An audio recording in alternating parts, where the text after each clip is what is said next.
I will calling together the special Gig Harbor Arts Commission meeting of Thursday, March 23rd, 2023 at 2:01 p.m. Our first order of business is call to order, which we've just done. And now we'll do a roll call. I'll start. Charlie Goff Jackson, Chair. Liz Stevenson, Vice Chair. For a day. Robin Omni, Commissioner. Sonia Johnson, Commissioner. And online we have Colette Smith, Commissioner. staff. We have City Administrator Katrina Knudsen. So glad. City Clerk Josh Stecker and Assistant City Clerk Tiffany Allen. Did I say it right? You did. So It's hard. we are all here to discuss, to hear staff reports and then have discussion about Creative Endeavor Grant Awards and then expectations of commissioners, and should be a good discussion. So has everyone had a chance to read the, let's just start with the first staff memo that City Clerk Stecker wrote about Creative Endeavor Grant Awards? Yes. Everyone's read that? Are there any questions, or Josh, do you want to go through that with us? How would you like to do this? Yeah, I can just walk you through it real quick. So at our last Arts Commission meeting, the commission met and reviewed the grant applications and came up with recommendations. Up to the total budget amount of $35,000. So staff and the mayor and city administrator reviewed the recommendations and looked at the applications and saw that there were a number of things that were underfunded or unfunded that met some of our other strategic plan goals, and went to council and asked council if they'd be willing to increase the amount that was available for this year's grant awards in order to fund those other activities. We met with council on Thursday last week in study session, and council said those are all great ideas and opportunities, and asked us to bring it forward on the consent agenda for Monday's meeting. So this is just a follow-up to let you know what council is planning to do on Monday. And happy to answer any questions about it. Are there any questions from commissioners?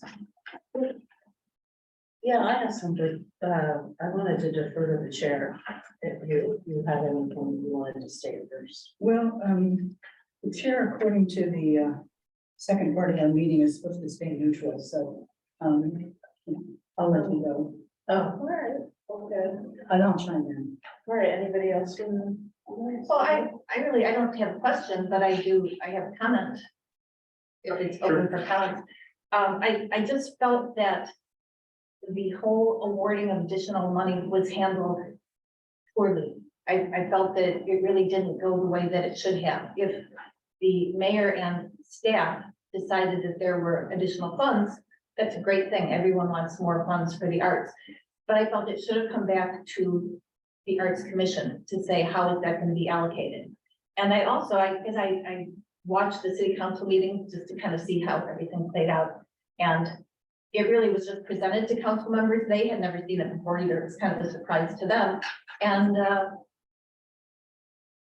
the fact that the largest grant was given to a group that we had given nothing to, that it was 15% of the Creative Endeavor grants, and then that the person who's running the craft show that got this large grant was also appointed to the Arts Commission.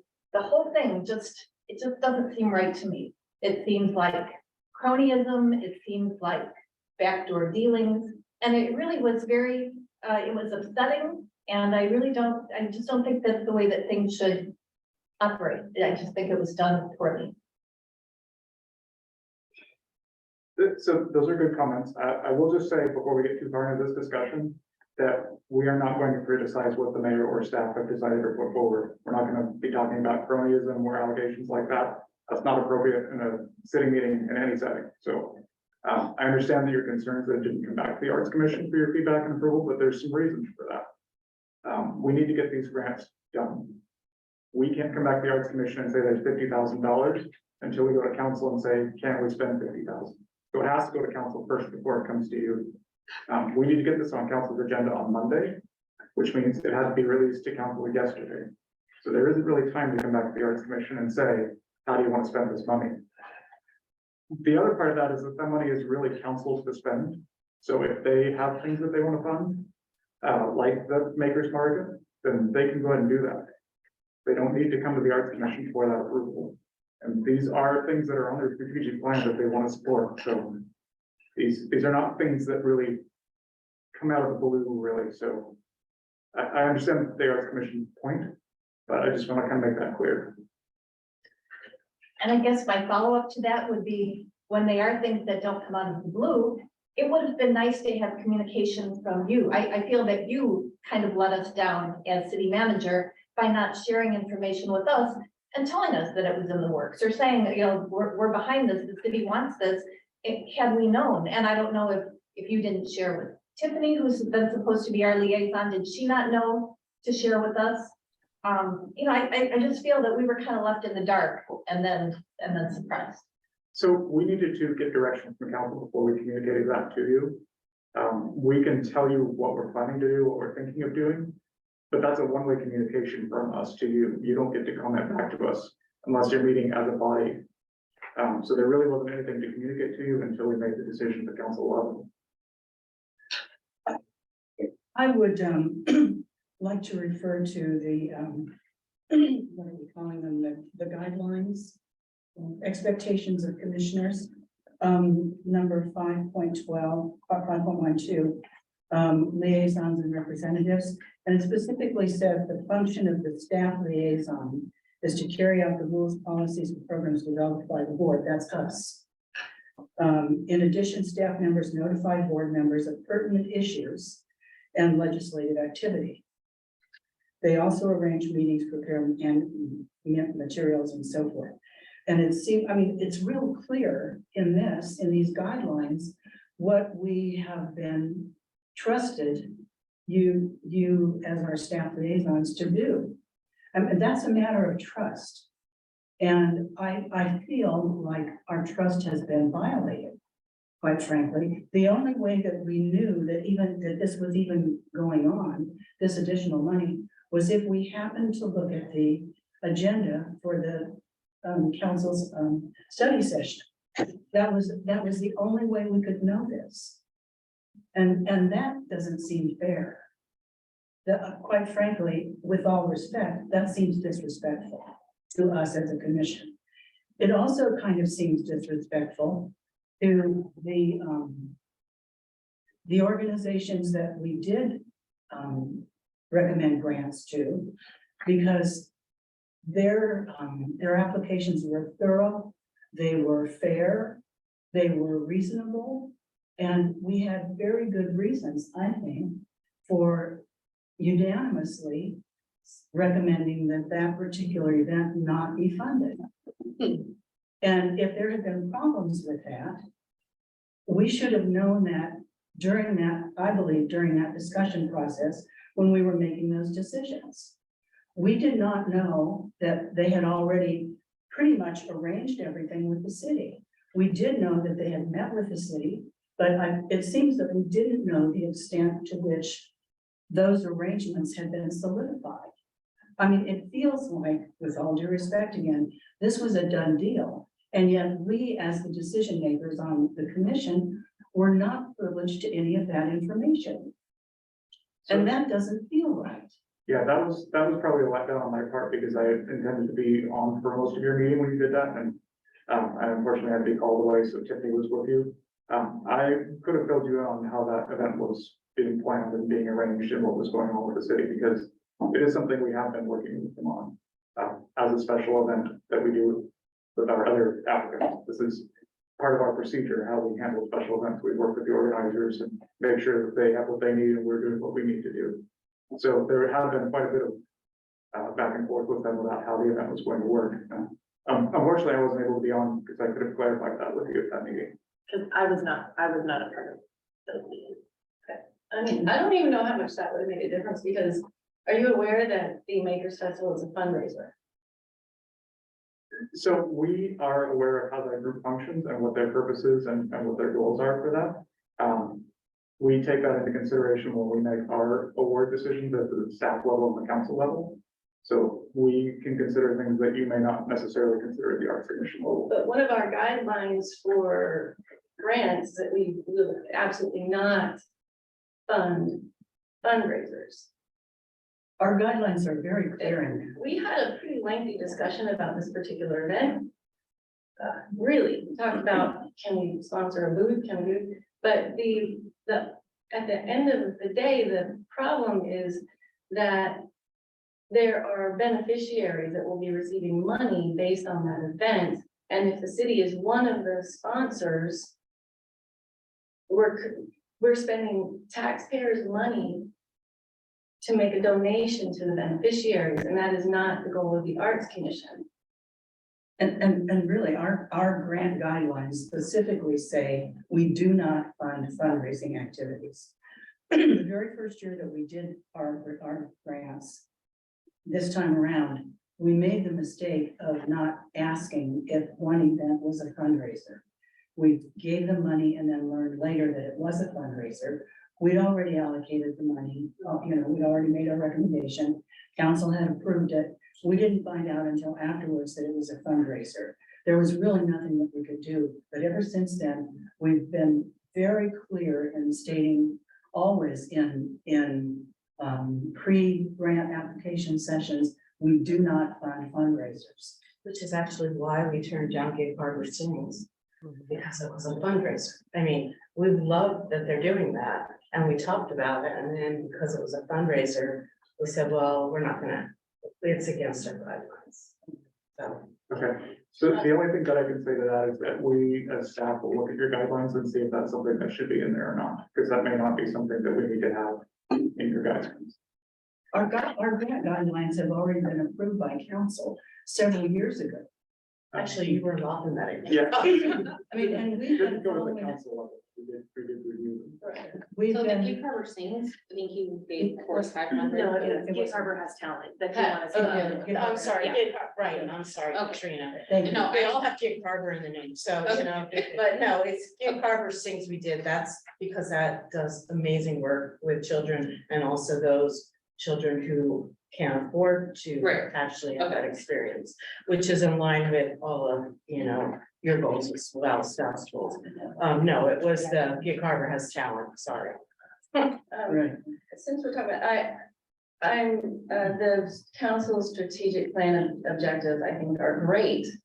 But the Arts Commission isn't in the business of supporting small businesses. I mean, increasing the vitality of city small businesses, that. Does that have anything to do with the Arts Commission?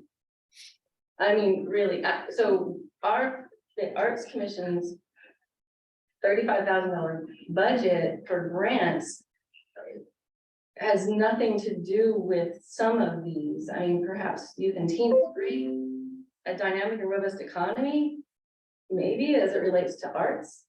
But increasing the vitality of the city's small businesses, I mean, I don't think so. Well, I think we hope to do that with the Creative Endeavor grant. So, yeah, I mean, not the Creative Endeavor grant, if we were able to move forward on the Creative District, that is about economic vitality in the city.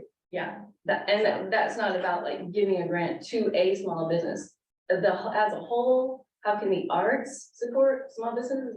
Super cool. It's a big economic. But giving a grant to a business or whatever, and there was a little bit of gray area we talked about regarding the Makers Festival, but I think at the end of the day, the clincher was that we cannot be seen as giving city funds to a fundraiser. So yeah, that's a big deal. We sort of learned a lesson the first year. Colette, you have something? I'm sorry if I didn't speak clear. No, that's okay. That's okay. So there's a lot to unpack here, and there's a lot of different things going on, but we are an advisory commission, and I think Josh, you wanted to stress that what we have difficulty with is not who gets to make what decision and when they get to make it. I mean, nobody, I think, on this commission would say that we're anything but an advisory commission, and advisory means just that. We make recommendations with which the mayor and the council can approve, disapprove, amend. But there's a process that goes with a commission.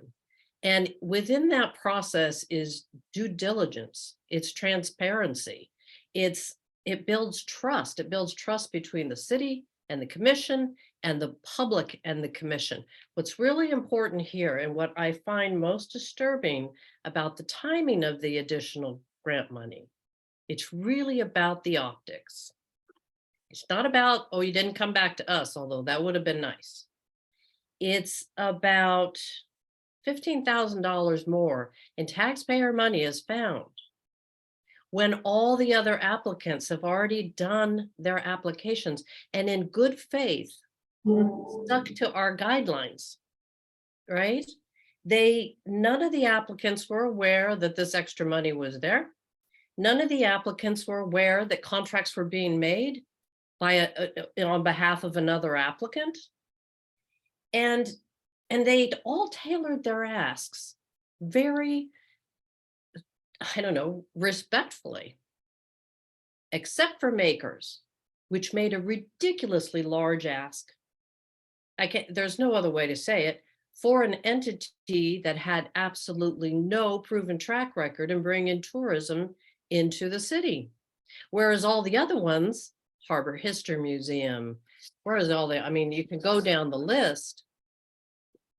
And even when staff cut their ask in half, the result is an award that's more than anybody else on this list. I have to say the optics are not good. That is what my concern is. And seriously, my recommendation would be take that $15,000, put it onto next year's grant cycle. Then everybody who puts in an application is on equal footing. They know who's who and what's what, and so do we. And it's only then, I think, that we can really protect the integrity of the process. So that's what I have to say about it. I think I Yeah. agree with you, Colette, and thank you, so well said. I think we are concerned about, we have coached the applicants that we like to keep our grants under $5,000. I mean, that was part of the discussion. You see that really maybe a couple came in more, but they know that because we only knew we had 35, that we want to try and, honor what has been submitted. So, that's why we're commenting on the 35 plus the 15. Nobody is going to object to more money, believe me. We all are thrilled that there's more money found. But it's just the fact that there could be a perceived inequity because we've told them, we try to keep the grants in this range because we didn't know about the other money. So a lot of us are very concerned, I am in particular, about the organizations and then thinking that we're being equitable to them. Right? And we want to make sure that they don't feel that, so it seems, once again, you come back. I mean, we did have a big discussion about the Makers. We did have, I even said, is there a way we can do some seed money for them? And we said, well, let's add it up and see where we're at. We believe in supporting makers. We're not anti-makers. So let's make this very clear. Yeah. We believe in artists, artisans, makers, all sorts of creatives that have a voice and a place in the city. But I think it's, as Colette has said, when you look at the optics, now I know you've done a very good job of saying, here's what the Arts Commission recommended, and here's what city staff recommended. So if somebody takes the time to actually look at it, they will know what happened. But most people don't delve in and know the difference. And I also want to add, and Josh, thank you for saying that you should have told us, because for me, that was a big problem, that we didn't know that stuff was already in motion. And it was not clear, even though we said, we asked a lot of questions. We said, how are you going to do contracts so fast? you know, and we didn't get any answer like something, you know, oh, we're already in motion. I mean, I think the person applying could have said that too, right? That I've been working with the city. What was said was the mayor likes the idea. So that would have been a perfect time to say, well, I've been working with the city. And we would have been able to go, oh, okay, and then we could have, you know, even asked Tiffany or asked, you know, when you came back in to the meeting or follow up with you and say, what's going on? That was a big stumbling block in the process. So thank you for owning it. But what ends up now is it kind of snowballed into our concern about something being that people perceive it as inequitable, the grant recipients. So take us, I'm trying to take us out of it because, you know, we'll roll with it, but the perception for those people who have applied, you know, the guidelines they were going under, and then now this has been granted more.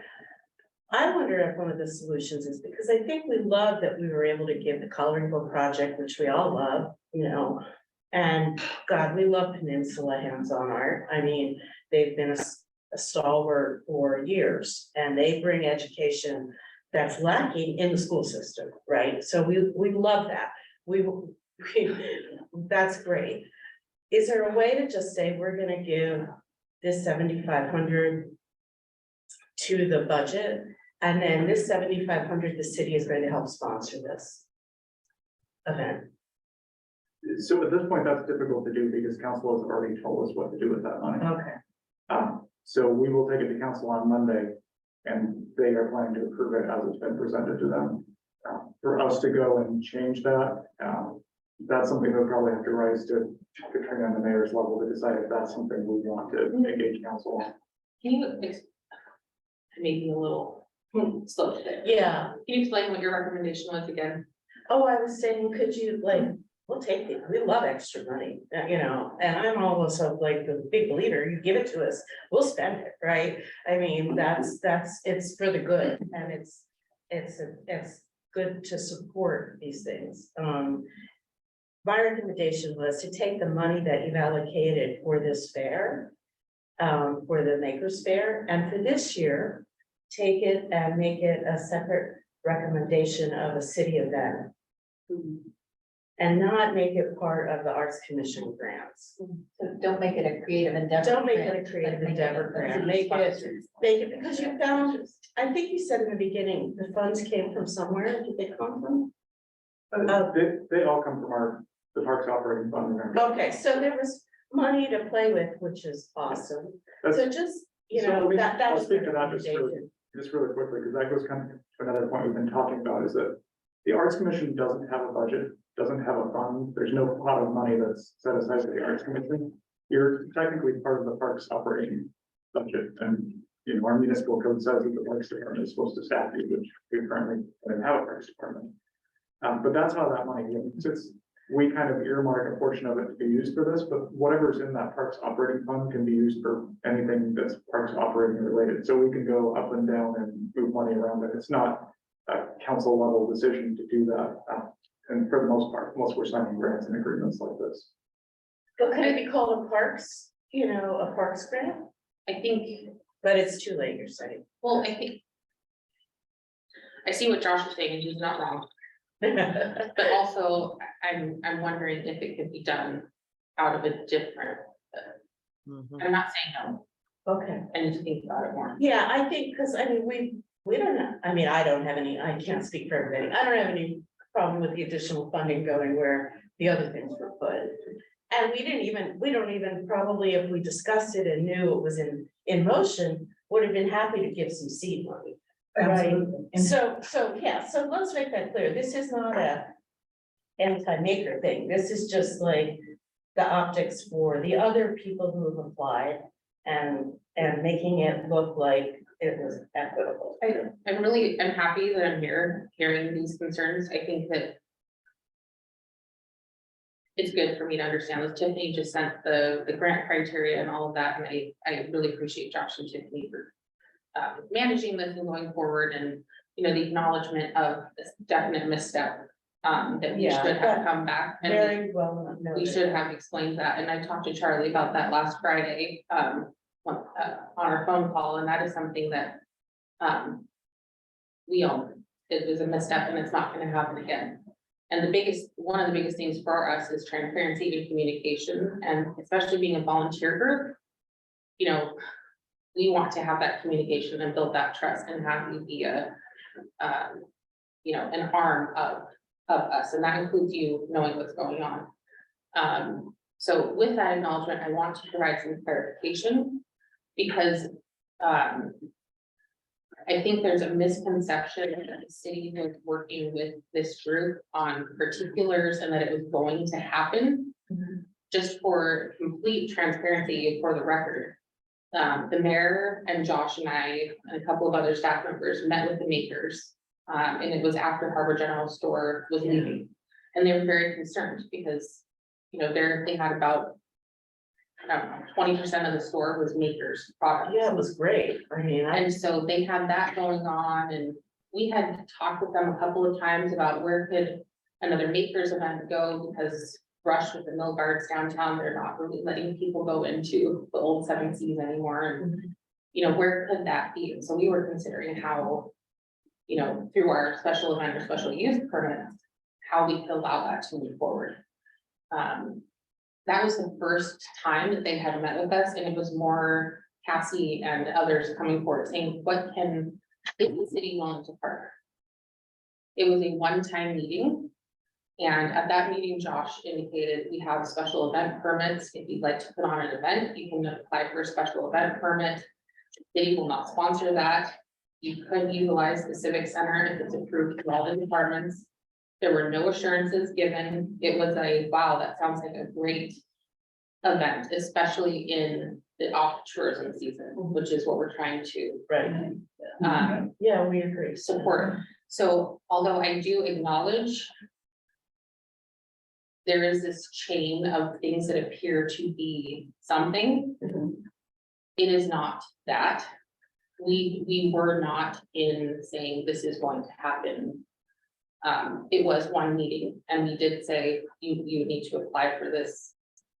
We said there is a Freedom Endeavor grant process, there is a special event permit, but we cannot guarantee approval of any of them. So I just wanted to make that clear. I know that Thank you. there is a perception, that perception is not true. The perception that we did not communicate properly is 100% true. And we own that, and I own that as the city administrator. It seems to me that not you, but somehow the city has guaranteed that they get this. Somehow, I mean, you said no guarantees, it came back zero balance, you can't get it for good reasons. And somehow, I'd really love to know what happened. Who is staff, I don't know if that's staff, who was it that said, well, let's just come up with another $15,000 and distribute it. And Because there's so much worthiness here, which we know there's worthiness here, but if we had started out with $50,000 in our grant budget, I dare say we would still not have given the makers market funding simply because it's a fundraiser. And you talk about optics, that's our responsibility. Like I said, had there not been beneficiaries to this event, it probably would have been a no-brainer. But the element that they have that is very important in my mind and our minds is it's a fundraiser. There's people getting, I think, $20,000. I don't know if that's right. And then the conversation What are was you talking about? the beneficiaries of the Makers Festival. There's some charities getting money from it. And the more money that they can get from the city, that means the more money that they can give to their beneficiaries, charities, whatever that may be. Who are the charities? I don't remember. There's a fundraising aspect to it, but it's not a fundraiser. Yeah, It's to support the local makers that are there to yeah, sell their yeah, art. well, you talked about that. And it's a business, it's an LLC. And the others are either individuals or they're nonprofits. And I don't think as a commission feel that our purpose is to fund a business. Also the fact that several of us have, pretty deep experience in putting on festivals. I've founded and managed a bluegrass festival for 25 years. It's still going. I co-founded another bluegrass festival that now brings in thousands of people to Bellevue every February. And those things take months in planning. And although this sounds like a wonderful, wonderful event, and we hardly support it, pulling off something this big in less than 2 months, with all the hoops that they're gonna have to jump through, we asked things like, do you know you have to have insurance? How are you gonna handle insurance? Robin mentioned, if you're gonna be working with kids, you have to screen all those people. You have to make sure that those people don't have criminal records. And we gave them what I thought were some pretty sound suggestions. And even recommendations for some places to go that were holding festival training, like Bumper Shoot's holding a big one. Which is perfectly a great alignment with the spirit, I think, of this. Absolutely, yeah. So our reasons for not funding it were really valid. And there's kind of a disconnect. Katrina, thank you so much. With what you're saying, this was never promised. It's wonderful to know that. We were kind of led to believe that it was. And yet, suddenly, here's an extra $15,000 in our grant that all of a sudden is designated to this particular event. So I appreciate it, and I'm really appreciating all of your feedback, and it's helping me to frame the issue more in my brain. I will say, I will not talk about who in this, because ultimately everything comes to me. What I will say is that we briefly went over what the Arts Commission recommended, and it was, oh, wow. You know, and staff said, well, you know, we couldn't give Gig Harbor now because of, you know, whatever. Yeah. And, you know, we had known at that point, obviously, that several council members were supportive of makers, and that some of the other organizations you were not able to fund higher. And we looked at our ending fund balance, and it was seen, I will say, from the brief conversation with staff, wow, we can give extra money to the Arts Commission. It was a gesture of Well-intended. well-intended. Yeah, gesture. no, we get that. And so that is what has saddened me through this, is that a well-intended gesture to say, wow, we really believe in what you're doing, we want to fund more, has come to this. And so that saddens me. It helps me to understand where you're coming from, hearing this from you. And I think there's lessons learned that we can take moving forward. I just received the grant application for the makers. I need to look at that with your grant criteria. And I don't know exactly what will happen, but at least it's helping to frame the discussion. But I do know that from staff, it was, wow, there was some discussion where they really wanted to fund more. And if there's extra, you know, if we have a fund balance, if we can put some more of that to the arts, I think it would go a long way. And that was the discussion. And we appreciate that. Yeah, totally. And also know that, I mean, And it was about 5 minutes. yeah. So, no, with everything that's going on with crime and bills and traffic and everything else, I can guarantee there was not a conspiracy to fund this to offend anyone. And it burdens me to think that has happened. I certainly hear you, and I also know that you are all supportive. I mean, Josh, you were the one who helped us establish this grant. So I know your support behind it. I know you were very involved in Port Townsend. I remember having a discussion with you. So I know you support the arts, and Tiffany, I know you do too. I think that it's a hiccup, and I appreciate us all being able to share that. Thank you for listening. And know that, yeah, we'd love to see 50,000 next year. I mean, to see how this has grown, right, from when we first started and some of the applications we got. And now to see what we have in a few years, it's phenomenal. We got calls a month or so before the applications went live. From people that I hadn't even thought about would be interested in the grant. And I think I told Josh, I said, wow, we're gonna get a lot of applications this year. Yeah, we did. And so I guess a silver lining to this is going to council and saying, we got $85,000 worth of requests. That was great for them to see, as especially a council who is supportive of arts. Yeah, we know that. And so, you know, there are silver linings to unfortunate circumstances that have happened. Yeah. And I think Gig Harbor will, you know, recommend more money. Absolutely right. We're gonna hold you to it. You know, stuff happens. It's busy time. I know we've done quickly and you got a council deadline on this. I totally get that. In fact, I don't even know, I don't think you owed us this meeting and this discussion. I think you could have said it's done deal. The council has a decision. They have the final say, or we do, or the It's mayor, not me. whatever. I appreciate, all I'm saying is I appreciate that you guys did give us this opportunity to voice our concerns and just questions, just like, what the heck, you know? What the heck?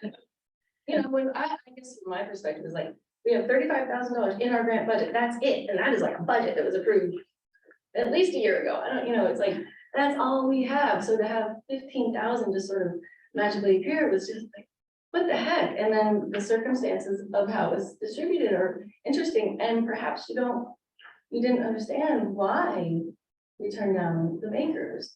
And no, none of us like not giving anything. But there was good reason for it, and I just appreciate that we can sort of hash it out and our feelings, stuff happens. I appreciate that, and, you know, I really appreciate again, Josh and Tiffany, they really tried hard and trying to balance, you know, desires of everyone and trying to fit onto our busy schedules to run, hey, this is what happened, and, you know, I think it goes to, what they hear say, if you wanna go fast, go alone, if you wanna do it right, go together. Anyway, so we learn, you know, as we move forward, and I appreciate Josh saying what he said, and part of that too is a changeover in with Tiffany, who's very capable as well. And we're gonna, you know, we'll do better. Thank you so much. Thank you Yeah, for letting thank us lead now. Yeah. Really appreciate it. Really appreciate your support and your understanding and your availability. Yeah. Yeah, that means a whole lot, I think, to all of us. And Josh, you know, and Tiffany, now that we know we can email you a lot directly, we may be sorry. Colette, you had your They are hand raised again, experts. sorry. So they'll get it. Yeah, I would just like to say that I think it's wonderful to have more of the information now, but that's just between the people in this room. We're still left with the impression out there for the other applicants, and that's really my concern. I mean, I know that we can work together. We're all here for the common goal, but that doesn't cure the optics for the other applicants, and they will find out. You know, I mean, it's not that I'm going to be publicizing it because, you know, I didn't recommend these, but at the same time, an unknown gets 7,000 and the Harbor History Museum got, I don't know, got barely 4. So again, you know, I don't mean to throw a wet blanket on all of this, but I think that has to be at the forefront. If some thought is going to be put to this going forward, that is what I would ask to be considered most of all. Yeah, and Colette, you were able to hear what a proposal that, is there some way that we can make it a city festival under parks, or I mean, I don't know if they have the time, but just an idea that, I mean, that it's not the optics of the art commission giving someone a huge grant. Because we will look at the staff, what did staff recommend, what do we recommend? But the public and those who applied look at it as a big lump that the Arts Commission and the city put out there. Yeah, I agree. I agree. If there was some sort of solution in that vein, it might make more sense. Because we have to remember too, that the whole discussion about these applications was also open. It was open to all those applicants. So they Right. walked away knowing what they was going to be recommended, and hopefully the council and mayor would approve. So this after the fact, while wonderful that we have more money to spend on the arts, I mean, nobody's disputing that. I appreciate that, Colette. I think, you know, until we had the applications, I don't think we knew the amount of funds that, you know, your point is well taken, that we're having this discussion and that the applicants aren't here. The meeting will be available, I'm looking at the screen because that's where you are, but I shouldn't. You know, the meeting will be online and available for them to look at, and I think the honest best truth is, you know, if we have a hiccup and own it, that's the best that we can do. I'm committed to looking at your recommendation and seeing if that's something that is possible.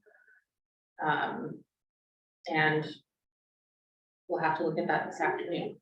Fit it into your schedule. Yeah. You know, between everything, but you know, when I look at these numbers, and I know I better understand some of the potential hard feelings from it, but I think you guys did a fabulous job, you know, dispersing the money that you did have, and we appreciate that. And hopefully the organizations that, you know, we've made whole or closer to whole or almost whole, you know, hopefully they would, you know, will appreciate that extra funding based on the amount of money that was requested from you. And we really wouldn't have known that if you hadn't gone through your process. So sometimes it's messy and sometimes it's imperfect. Well, one thing, you know, creatives always know is creativity is messy business. It's, You have heard that twice this week. It's not everybody, you know, thinks so, it's all, you know, kumbaya, it's not. Yeah. Especially when you're trying to change things, you know. I really just appreciate the open and honest communication, especially, you know, acknowledgement of where everyone in this process and what our roles are. And also respectfully talking about missteps and then appreciating that, you know, that was acknowledged.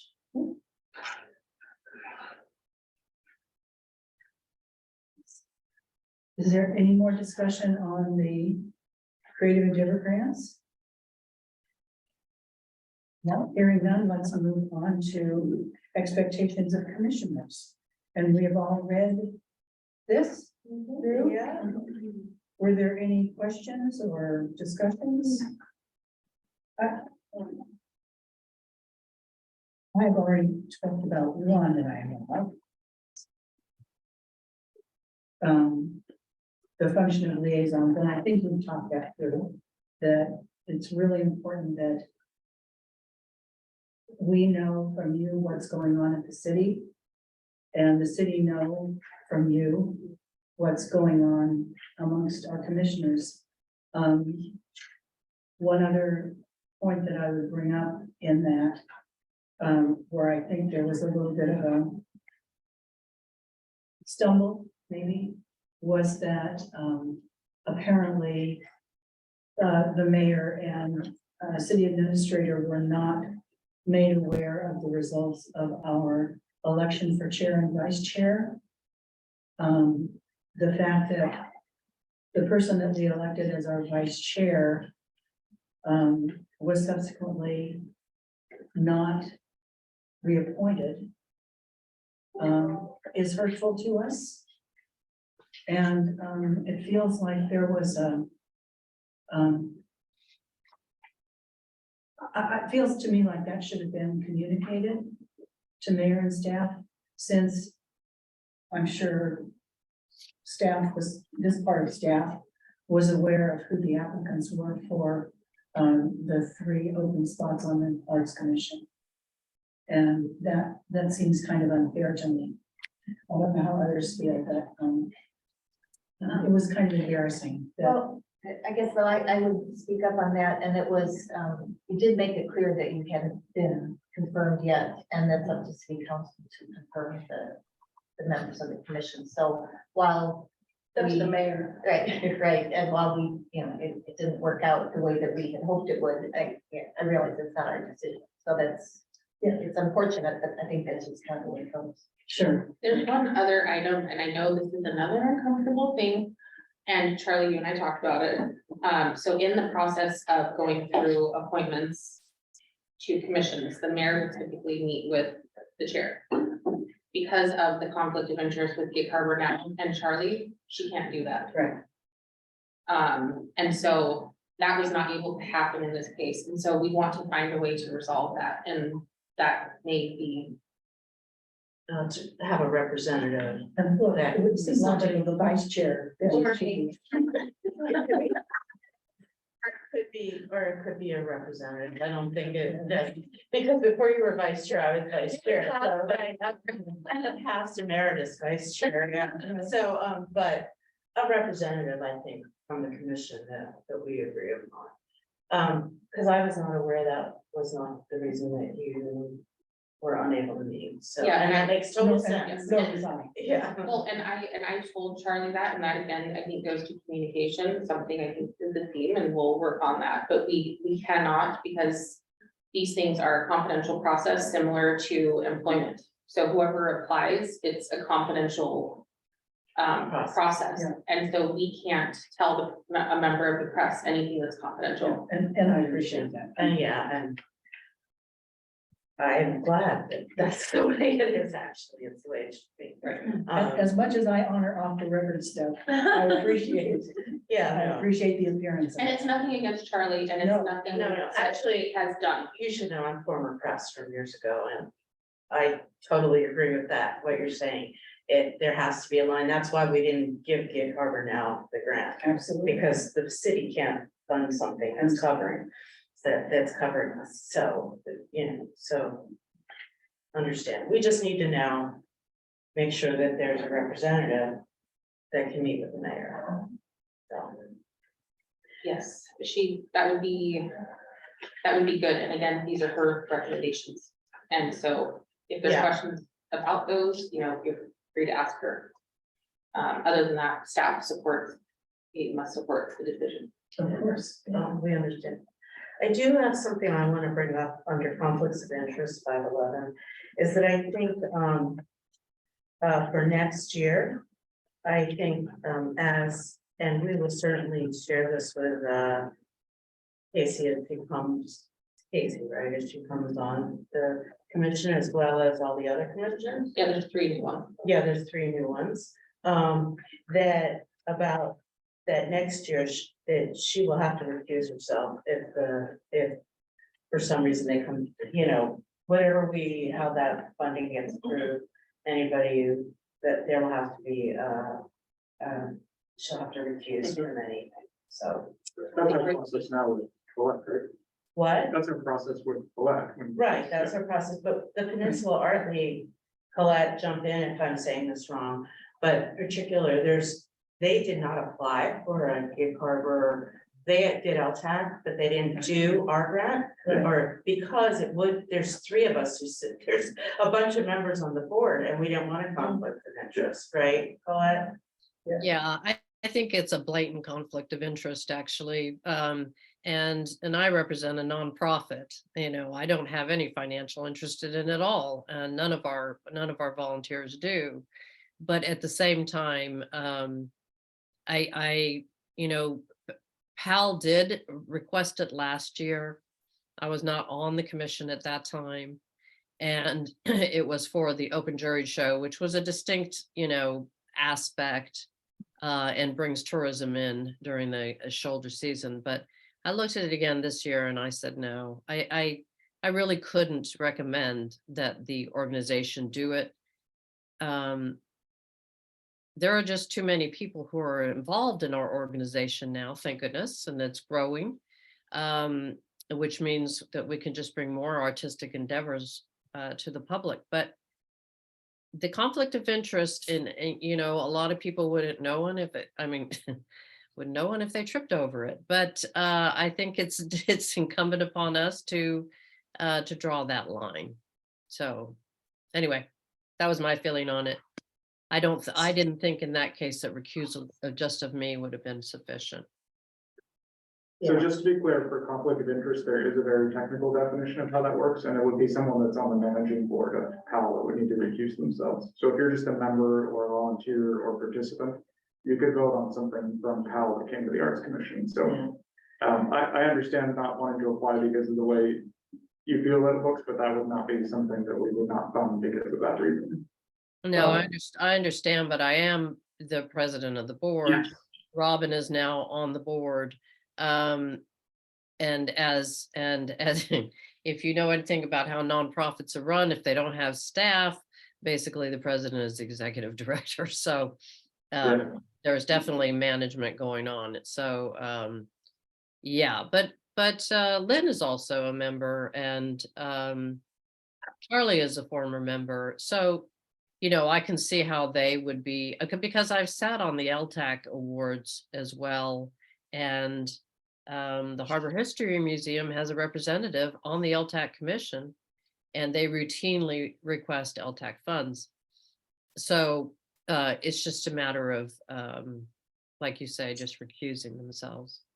Just another clarification that LTAC is a separate animal, that the representatives that are on that committee are allowed to vote for their own initiatives when they're on there. That's a state requirement. That's good to know, but yeah, but it's just, this is more about just the thought that went in, that to be aware as a Arts Commission member. And so I think all three will get very well schooled, but I just wanted to raise that because I think that is just one aspect that muddied the waters a little bit for this extra funding as well, so. Actually, Josh, you know, you mentioned last year a training session for the commission. There's a video or something like that. And then I think it was mentioned 1 month, but it never got on our agenda. Is that something that's still available? Yeah, that's the Open Public Meetings Act training. That probably when we bring the new members on would be something we could show during the meeting. It's only about 15 minutes long, and it'd be good for them to get up to speed on that too. Yeah, that's great. And I appreciate you bringing it up, and conflicts of interest, open public meetings, all of that stuff. We all have to watch out for it. It's not just one person's responsibility. Right. So I appreciate you bringing that up, and, you know, we'll all keep each other honest. That way. And I don't think that we did that this last year at all. But we talked about it, but I don't think, isn't that what you're saying, that we never did have that video. Yeah, We didn't show that video. I think, yeah, I could be confusing it with the state video there's one that I have to go through. And it's an online thing, you have to sign that you did it, but maybe that was the state. Okay, For our purposes, we can just show the video in a meeting and you're in the minutes. So Okay. that's certain. yeah, Something else under lobbying efforts, because this is not just rules that we have to abide by, these are guidelines that we expect, you know, the city to honor as well. It says an individual member is free to voice a position, oral or written, on any issue, as long as it's made clear that that member is not speaking as a representative of the city or as a member of an advisory board. Okay, Yeah. so yeah, it was made clear to me that I was not reinstated on the Arts Commission because specifically because of something I said in a public meeting. Lobbying refers to lobbying the state legislature. Okay. Sorry. Well, Yeah, I'm not sure, that's probably not perfectly clear in there, but legislative legal matters unless this is yeah, legislative as in the Washington State Legislature. We have this, as a city government, we have very restrictive limits on what we can officially lobby to state representatives about and for. So that's what this section is intended to do. That might, that language might be a Needs to be a little little clearer. This than just the- sounds like lobbying on any level. or political matters. And when a council is voting on an ordinance that to me is a political matter. If that's not what this means, then I would respectfully ask for it to be rewritten a little more clearly. I think kind of what you're describing falls under 5.17, communication with the public, so you shouldn't represent yourself as an arts commissioner talking about things that the arts commission hasn't authorized you to talk about. Right. So for instance, if they're testifying to the state. I know there's a House bill that's going forward, and I just met with Stephanie about one of it. There's several things going on. Right, there's a few, For potential, sales tax things for the arts, you're talking about the creative, yeah, the cultural. the cultural access. aspect. Yeah. So for instance, if you went down and you said, I'm on the Gig Harbor Arts Commission and we think this needs to be approved, that is what this is talking about. That is completely illegal. You Don't do that, okay. Good to know. Right. Which is why I didn't advocate for it. Right. When I met with But we are free to speak in, Yes, you are. say, city council meetings. You are. We're free to voice our opinions. You are. Yeah, that's what I thought. Then why, No, putting it out, why should that be held against Lynn for doing that? Why should she be, seems to be being punished for speaking not as an arts commissioner, but as a private citizen in a public, in a council meeting? And her penalty for that was to not be reappointed. I know it's the mayor's decision. I understand that. I also have heard that several city council members raised eyebrows about that. But it seems to me that that's simply exercising the free speech right. And that should not induce a penalty. So we are not privy to talk about a confidential process, especially I in a understand. public meeting, I understand, especially with a member of the press. I understand. just so I state on record. And so, again, I would recommend that. That The other, that you would speak with the mayor, and I think perhaps. That would be a great conversation to have. I think the other point that needs to be made is that I know we're a very informal group here, but we still adhere to Robert's rule of order, and we don't question the motives of other people. Staff or representatives on the art commission or council. Right, So that is not a subject that we talk about. Right. yeah. It's not, okay. I'm not just making this up, just saying. It was told to me. Didn't want to get into it, I we won't get into it, so. So And I do have a couple things that I need to point out on here, unless more questions you have, but. So the reason this is on here, we talked about this last May, I believe, the May meeting, just after it had been passed the first time. And council and some other staff have raised some concerns about making sure that our boards are aware of these provisions, because most of them are pretty well known to you, and you do a good job of adhering to them, but the key concern here is council wants. Hold on a second, we shut the door, excuse me. they're cleaning the trash. Yeah, here it is.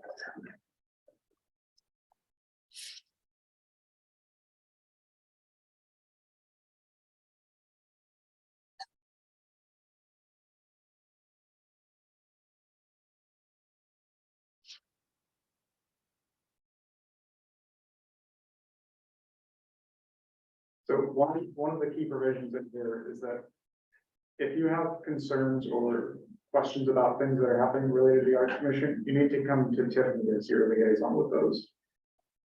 When you reach out to council directly, what they will typically do is tell you, please don't reach out to me, go to your liaison. And then they come and talk to us about us and you want us to fix it. So that's kind of why we're here today, is just to remind you that communication needs to happen through the liaisons so that we're making sure that everyone's informed along the way. It creates a lot of staff work and a lot of work for the mayor and the city council that if we're not having that flow of communication. And I know that we've kind of dropped the ball on some things, so like we talked about earlier. But if we can just remember to go through Tiffany for things, then she can make sure it gets to the people that needs to know what's going on. And I'd like to comment on that, if I may.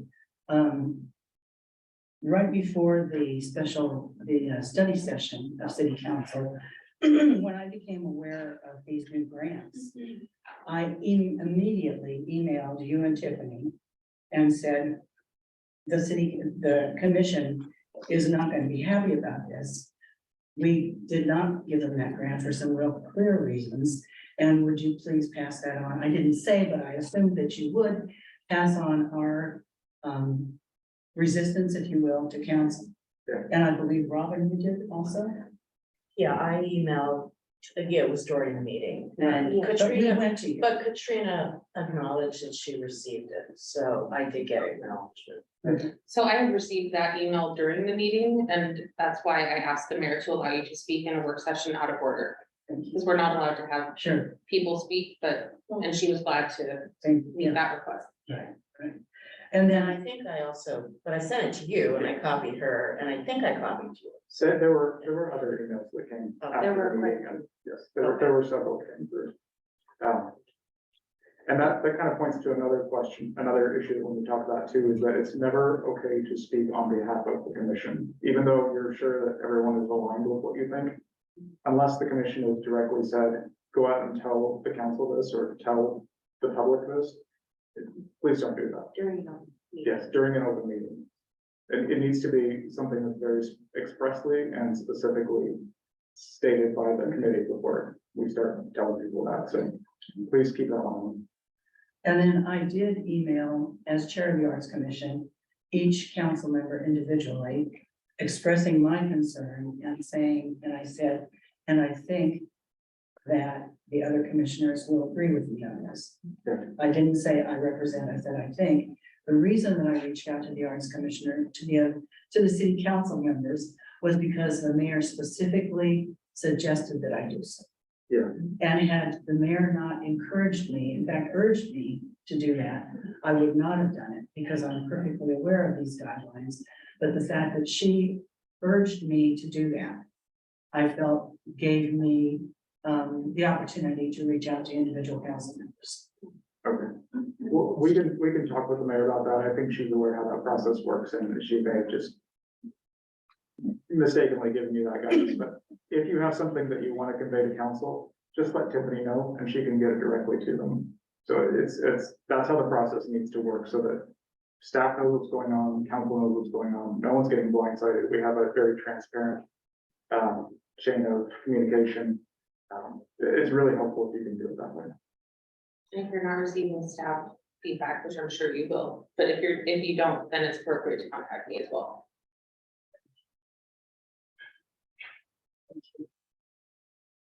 I think the big thing is regarding open public meetings. Is when you say in an email, and this is it's not just this commission, and we know that everyone wants to be efficient, right? Being told be efficient. But when you say, you know, when someone would say, you know, I've talked with members and this is what we want, it implies that commission business was done outside of the meeting.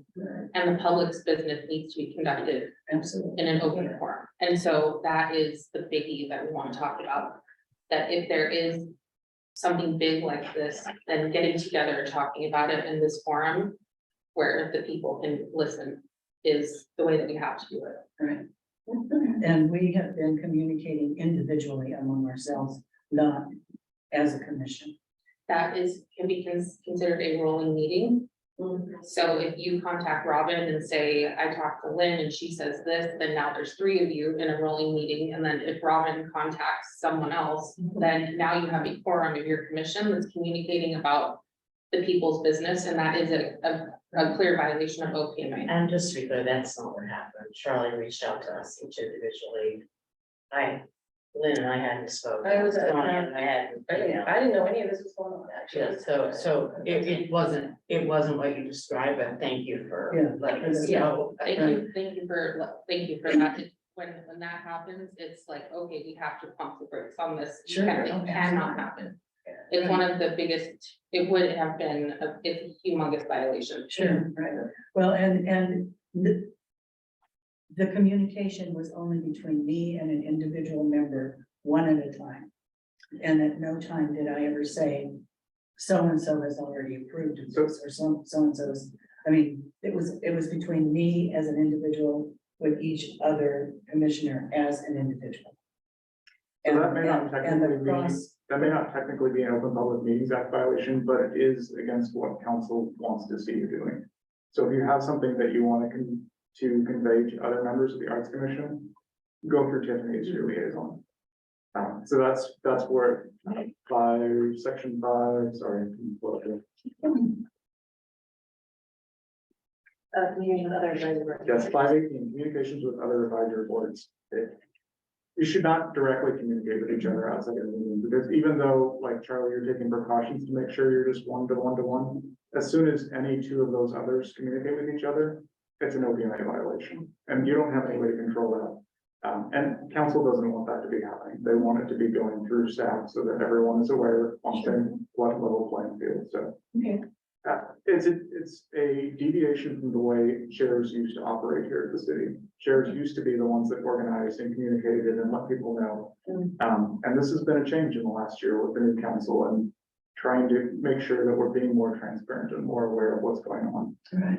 The liaisons are the people that are supposed to be communicating to staff, to council, to the advisory boards, and we've taken that off the plate of the chair, so it's just helpful to remember that, I think. It also protects your personal devices. Just to put that out there, my previous jurisdiction I worked for, planning commissioners were having, it was worse than what happened here, just want to say. There was business that was occurring, regarding rezoning, the potential, millions of dollars of property, and planning commissioners were talking outside of the liaison. And, they actually went to the state and received one of the planning commissioner's personal devices because they were not turning over public records. Right. So if you're CCing Tiffany on your emails about all of this, not only does it help her understand what's going on, and if there's a majority of you that are very upset about something, that would alert us quicker. But also they would be on a public record. So if anyone, for instance, that would apply for these grants that wants to know, they put in a public records request, all of those emails would come up. And then again, the public would be able to know what people's feelings were and how decisions were made, and it just helps keep everything above board. And when in doubt, just ask. Yeah. And when I'm in doubt, I'll ask. And, I know that it's tough to not communicate outside of meetings, and again, when things like this happen, we're happy to have these types of special meetings to talk about it outside of the stipulated times, to talk about even things that can't wait. Or pressing matters. Thank you, yeah. Right. And I'll say also, I'm sorry, go ahead, Colette. Sorry, I'm off in the hinterland here. No, I appreciate that clarification there. It's a thin line, and as Josh says, it might not technically be a violation, but it certainly violates the spirit. And also thank you for bringing up that our devices can then be subject to a Freedom of Information Act request. So as long as we are assured that everything goes through the liaison, and then the liaison is going to disseminate that information to the rest of us. So that's, I think, the safest way to go. Thank you. And, we heard you again about communication, and so we have a part in that as well. And so we'll meet as a team and say, how can we make this flow differently so that we can ensure that it doesn't happen again. Thank you. Thank you. I miss being able to talk with the parks commissioners. We had, there have been times, and it was before your time, when there was some, because the Arts Commission and the Parks Commission traditionally have worked very closely together. Until recently, most of our work was done, it was statues in parks. And so we needed to have a good relationship. We needed to have some relationship with the parks commissioners. And there were times when that was very abrasive because there wasn't a flow of communication. They didn't know where we arts commissioners were coming from. We didn't know what their response was, what their discussions were. So we actually had a liaison that the Parks Commission had assigned one of their commissioners to come to our meetings. We had an Arts Commissioner who went to their meetings. And we had really good communication. And it really solved some problems that may not have been solved otherwise. So it was a really special kind of privilege maybe that we were able to interact with one another like that. And I miss that. I miss not having access to, being able to, I don't know, call Ben Coronado and say, hey, Ben, we got this great idea. We're looking for more trees to put on our Harbor Art project. Could you ask your parks commissioners to look for trees for us? I used to be able to do that. And now I would have to ask Tiffany, would you please go to the Parks Commission and tell them the Arts Commission wants to be able to have them look for more trees for us. And then you find it in your time, blessedly tight schedule, impossibly tight schedule to do that and then report back to us. And it just was it was so smooth to be able to just go right to each other and say, or Parks saying, hey, we found a tree. Do you think this will work? And that's just the example that comes most, punches into my mind. But those were important kinds of communication. Intercommission communication that were very valuable to us. And to not have that anymore, it makes me sad. It makes me sad. It makes me feel inefficient and excluded. So there I said. Thus endeth the gospel according to Charlie. I think it's just nice that we can have a live meeting, rather than having to do everything Zoom. This is nice. I think it's much more efficient to do it this way. Oh, gosh, no kidding. Just like the good old days. Yeah. It's being at the opioid summit today with people in person and not looking at screens, talking about things and sharing ideas and, you get business cards still. It's crazy, No kidding. cans and all that stuff. But did it feel more efficient? Did it feel like Oh, yeah, something was really, you you were really getting decisions made? I think when you're in person, when you're not in person, you miss the interpersonal, signs or whatever it is. Body language. And I think a lot of stuff gets done before and after the formal part. Yeah. So anyway, Is that a violation of? not for me, because I'm talking about city business, but for you guys maybe. But I think there's some things we can look at, how to have better coordination between the commissions, in particular with when the Parks Commission is looking at a project, sports complex or Crescent Creek. I know that they're gonna want to seek your input on that, and that's probably staff coming to you. But perhaps, I don't know, I want Josh to hate me, but I know we've had joint meetings before. I don't know if we've had a Parks and Arts joint meeting before. We'll talk about it in the spirit of your comment. As long as someone's aware of what's going on and that's hard. This would make sense with that group and that group. Well, Jennifer Harrow, our new park, well, she's not new anymore, but relatively new. She's fabulous. And if you haven't had a chance to meet with her, she's a super collaborator. So, What's her name? Jennifer? Jennifer Harrow, HAO. She owns a new park, Parks. Parks Director, Parks Director. Yeah. She's fabulous and she coordinates very well with staff and with outside. Great. We're already talking about needing to do some collaboration for some arts and parks, so. Yeah. Coming. So now that we're gonna be fully staffed, I think we'll be able to support the commission better, right? Where you would say, hey, we're looking for trees. That really is our job to collaborate that information and bring it back to you. And then if you guys want to talk about it, then we can also bring a meeting together. But you guys have lives outside of here too, so. Well, like Josh said, at an open public meeting, giving direction to me, to staff, it's on the record, we Oh, requested yeah. Tiffany to do this and in the meeting, it's on the record. And that holds me accountable too. Yeah. Right, yeah, that's incredible. Yeah. Thank you. Is there? Excuse me. Is there any other business for this good of the order?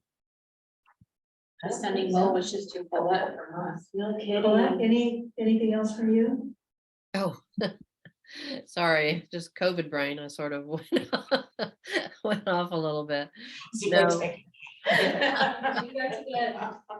We also really appreciate Lynn's participation on the Arts Commission. It has been superior having you and all of your contributions and hope that you'll stay involved with the city. I would like to say in closing that, Lynn, it's been a pleasure to serve with you. You have a unique passion and energy that I always found delightful to be around. And your Arbor Arts program is probably one of the most enduring that the commission has done. And so thank you. Thank you for that. It's a wonderful legacy. I hope that it will carry on. One of you is in charge. Put it to the Yeah, I'm not going anywhere. Maybe I'll just show up at all your meetings. You're public, you're welcome to. Maybe a stalker. You can apply for a creative endeavor grant. Yeah. Better start thinking. Well, it is now 3:20, let's call it. Are there any other, it's not on our agenda, but we always do it. Any comments from other commissioners of events that are coming up that we should know about? Any concerts? No, we just finished an orchestra concert and we've got our first rehearsal tonight for our upcoming one in the spring, summer. Right. Yeah. That was women? Women? It was women in music, yes. Yeah. I guess I'll just say thanks, everybody. This has been like 6, or I think Tiffany said 7 years of my life. That it's been a highlight of the last 7 years of my life. I love it. I love the commission. I appreciate all of you guys. And I will miss you, although I might stalk you. So. But I intend to stay involved. Stop us, you know, coffee. Yeah. It's been a pleasure. I appreciate all of you guys. I really do. I really do. Likewise. Thank you. And thank you for letting me be the vice chair for one meeting. I feel very powerful. Oh, yeah, it's a heady position. It's hard. Okay, before I get weepy, may I have a motion to adjourn? Oh, Go ahead. Go ahead. Motion to adjourn? I'll second. All in favor? Aye. We are adjourned at 3:20 on March 23rd. Very official. Thank you. Thank you all, staff. And thank you so much.